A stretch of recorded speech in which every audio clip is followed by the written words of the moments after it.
ওয়াকাব বিলটা কে পেশ করেছে? ওয়াকাব বিলটা কি হিন্দুরা পেশ করেছে? ওয়াকাব বিলটা পেশ করেছে ভারত সরকার। ওয়াকফ সংশোধনী বিল 2025 ভারতীয় লোকসভায় 2024 সালে 8ই আগস্ট পেশ করা হয়।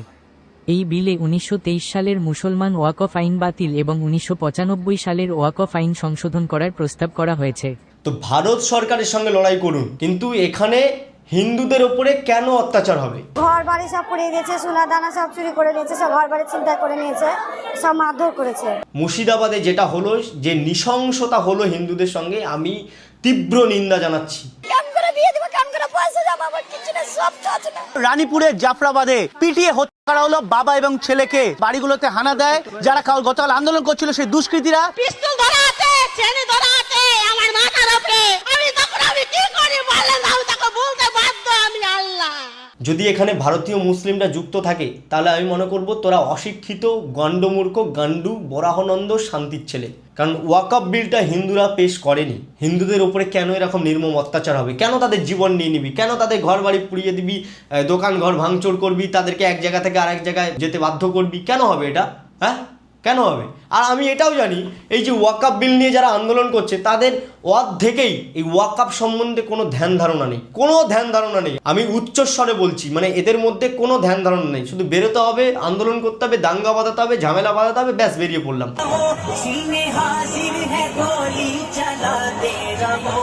আর এই যে আন্দোলনের মধ্যে অনেকেই রয়েছে তারা দেশদ্রোহী, তারা অন্য দেশ থেকে এসেছে। পাকিস্তানে বীর্য সেবন করা বাংলাদেশের রোহিঙ্গারা এই আন্দোলনের সঙ্গে যুক্ত রয়েছে। তারা এখানে এসে আমাদের ভারতীয় মুসলিমদের মগজ ধোলাই করে তাদেরকেও তাদের মতো তৈরি করছে। আর আমাদের ভারতীয় মুসলিমরা এতটাই নিরীহ, এতটাই অবুঝ যে তাদের মগজ ধোলাইতে এরাও ফাঁদে পা ফেলছে। কেন? তোমাদের মধ্যে শিক্ষা দীক্ষা নেই? তোমাদের মধ্যে ভারতীয় রক্ত বইছে না? নাকি তোমরা ওই অন্য দেশের মাল? অন্য দেশের মাল হলে অন্য দেশে চলে যাও, জুতো পেটা করে তোমাদেরকে তাড়িয়ে দেওয়া উচিত। এই পাকিস্তানি এবং বাংলাদেশি এই যে মালগুলো আমাদের এই ভারতবর্ষে, বিশেষ করে এরা কলকাতা, পশ্চিমবঙ্গে আর কি ঘাঁটে বেঁধে রয়েছে, এদেরকে আগে তাড়াতে হবে। মুর্শিদাবাদে যে ঘটনাটা ঘটেছে, আমি তীব্র নিন্দা জানাচ্ছি, তীব্র নিন্দা জানাচ্ছি। ওয়াকফ বিলের আন্দোলনে এইটা কখনোই ঘটতে পারে না।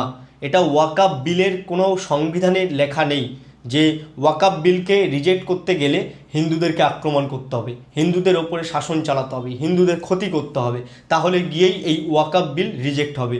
এটা কোনো জায়গায় লেখা নেই। এটা একটা সংবিধান। এই সংবিধানের সঙ্গে লড়তে গেলে ভারত সরকারের সঙ্গে লড়ো।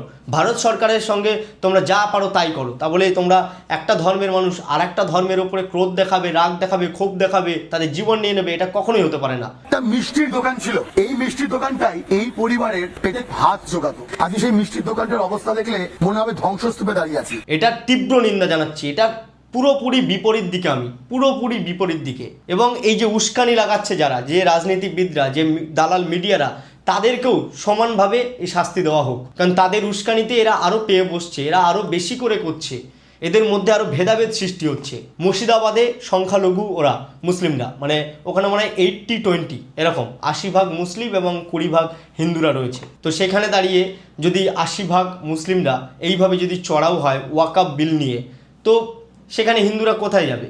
এই দেশটা, এই রাজ্যটা, এটা কি শুধুমাত্র একটা সম্প্রদায়? কখনোই নয়। পুরো ভারতবর্ষ জুড়ে হিন্দুদের সংখ্যাটা বেশি রয়েছে।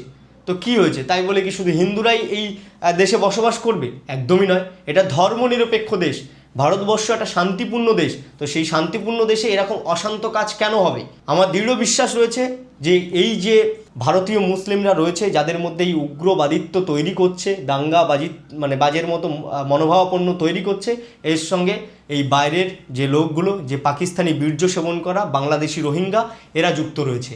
এরা এখানে এসে দ্বন্দ্ব বাঁধানোর চেষ্টা করছে, দ্বন্দ্ব বাঁধিয়ে দিচ্ছে, ঝামেলার সৃষ্টি করছে। তো এই যে মুর্শিদাবাদে যে ঘটনাটা ঘটলো, এই ঘটনার জন্য সরকারও কিন্তু ভীষণভাবে দায়ী, কারণ তাদের প্রশ্রয়ে এটা হচ্ছে। এই যে আরজি করে ঘটনা, এই আরজি করে ঘটনা নিয়ে কজন গলাবাজি করেছে? এই যে ওয়াকফ বিলে যারা এখন আন্দোলন করছে, ওয়াকফ বিল নিয়ে রাস্তাঘাটে মানে যা পাত্তা করে বেড়াচ্ছে, মুর্শিদাবাদে নোংরামি করে বেড়াচ্ছে, তারা কিন্তু এই আরজি করে একটা ডাক্তার দিদি, যে ডাক্তার ধর্ম দেখে না, যে ডাক্তার কোনো জাত দেখে না, জীবন রক্ষা করে, সেই ডাক্তারের জীবন চলে গেল।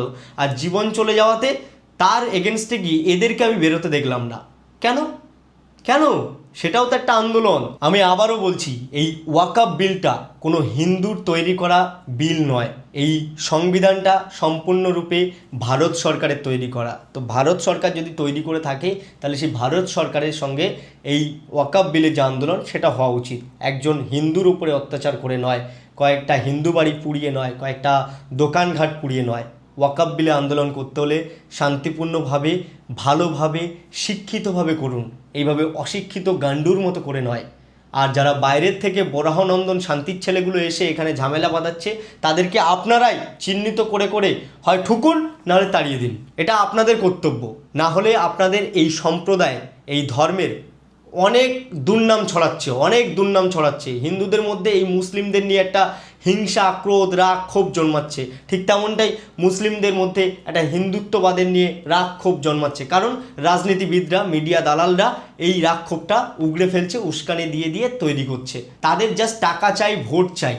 এই মানুষ বাঁচলো কি তাদের প্রাণ গেল এটা তাদের ব্যাপার না। দয়া করে রাজনীতির চক্রান্ত এবং দালাল মিডিয়ার যে উস্কানিমূলক বার্তা, এই বার্তার ফাঁদে পা ফেলবেন না।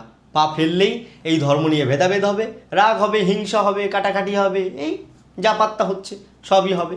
তবে আমি এই মুর্শিদাবাদের ঘটনাকে তীব্র নিন্দা জানাচ্ছি, কারণ এরম নৃশংসতম ঘটনা কোনো ধর্মই শেখায়নি। কারণ তোমার ধর্ম অন্য একটা ধর্মকে যেমন ছোট করতে শেখায়নি, ঠিক আমার ধর্ম অন্য ধর্মকে ছোট করতে শেখায়নি। এটা কোনো ধর্মের গ্রন্থেই লেখা নেই। প্রত্যেকটা ধর্মই সুন্দর, প্রত্যেকটা ধর্মই নিষ্পাপ। শুধু এই ধর্ম নিয়ে ভেদাভেদ করা, হিংসা ছড়ানো মানুষগুলোই ঢ্যামনা, বরাহনন্দন, শান্তির ছেলে, দেশদ্রোহী। একজন হিন্দুকে যেমন জোর করে কালমা বলানোটাও অন্যায়, फिर उनको बोलते कि ना तुम कलमा पढ़ो, मेरे मिस्टर को बोला। ঠিক তেমনটাই একজন মুসলিমকে জোর করে জয় শ্রীরাম বলানোটাও অন্যায়।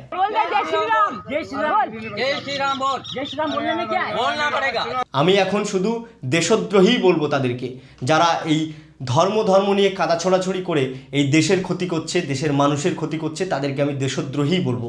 তাদেরকে জাস্ট পোঁদে লাথি মেরে তাড়িয়ে দেওয়া উচিত। আমি সকলকে বলবো একটু শিক্ষিত হন আর একটু মানুষ হন। এই ধর্ম, এই জাত, এই বর্ণ, এইসবগুলো ভুলে গিয়ে আগে জাতের আগে ভাত খুঁজুন, আর আগে ধর্মকে না খুঁজে আগে আমাদের দেশকে খুঁজুন, আগে মনুষ্যত্বকে খুঁজুন, আগে মানবিকতাকে খুঁজুন। আপনার মধ্যে মানসিকতা নেই, আবার ধর্ম নিয়ে চেল্লামিল্লি করছেন। এরকম ল্যাওড়ামিগুলো না করে একটু শিক্ষিতভাবে কাজগুলো করুন। আমি জানি আমাদের ভারতীয় যে মুসলিম পরিজনরা রয়েছে, যে বন্ধুবান্ধবরা রয়েছে, তারা অনেক শিক্ষিত। তারা এই ভুলভাল কাজগুলো করবে না। ভুলভাল কাজগুলো করাচ্ছে যারা, তাদেরকে ধরুন, ধরে চাপ খান।